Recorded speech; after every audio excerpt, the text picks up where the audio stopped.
এবার আমরা পুজোর পরে ঘুরতে গেছিলাম ইস্ট সিকিমের লিংথাম। আমাদের ট্যুর চালু হওয়ার আগে আমরা সকালবেলায় মর্নিং ওয়াকে বেরোই।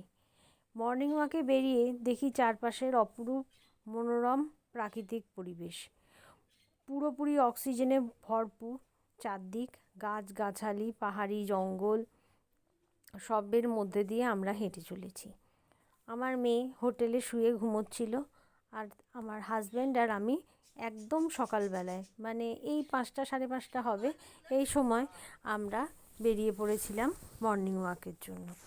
তো রাস্তায় দেখতেই পাচ্ছেন কত জায়গায় পাহাড়ের গা বেয়ে সরু সরু জলের ধারা নামছে, এবং বিভিন্ন জায়গায় ছোট ছোট ঝর্ণা, মানে ধাপে ধাপে নেমে এসছে পাহাড়ি নদীগুলো, আর তার মাঝখান দিয়ে সুন্দরভাবে পাহাড়ি ঝর্ণা আসছে।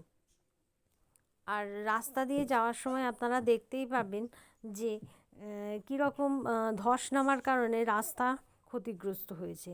কিছু করার নেই, এখানে সরকার সারায়ও, কিন্তু তারপরে আবার ঝড় বৃষ্টি জঙ্গলে যেরকম হয় ধস নামা, এগুলোতে রাস্তা খারাপ হয়ে যায়।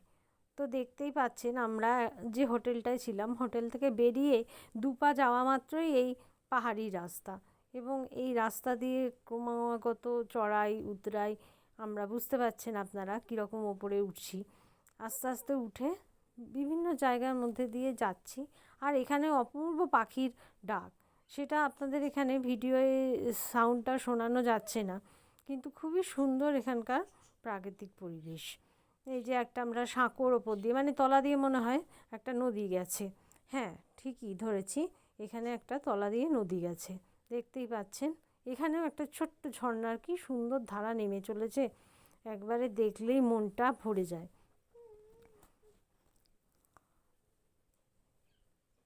আচ্ছা, আমরা আবার এই দিক দিয়ে দেখি কোথায় গেল নদীটা। দেখুন ধাপে ধাপে নেমে চলেছে। এখানে পুরো পাহাড়ের গা বেয়ে বেয়ে প্রচুর ঝর্ণা আছে, আর অজস্র পাখি, প্রচুর পাখির ডাক, আর এত সুন্দর